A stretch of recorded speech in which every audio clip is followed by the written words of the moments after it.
दिवसा अक्षय म्हस्के याची हत्या केली।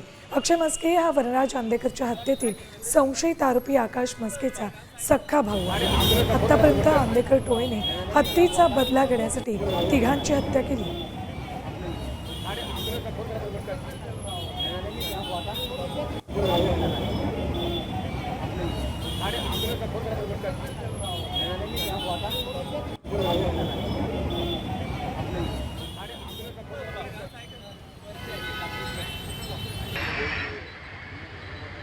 आज सकाळी 9:50च्या दरम्यान शाहू बँक चौक येथे अक्षय बाळू म्हस्के नावाचा एक रिक्षाचालक आहे, त्याच्यावर 3 ते 4 लोकांनी येऊन फायरिंग केलेली आहेत। यामध्ये 4 राऊंड फायर केलेले असं निष्पन्न झालेलं आहे आणि त्याच्यावर कोयत्या ह्यांनी वारसुद्धा झालेला आहे।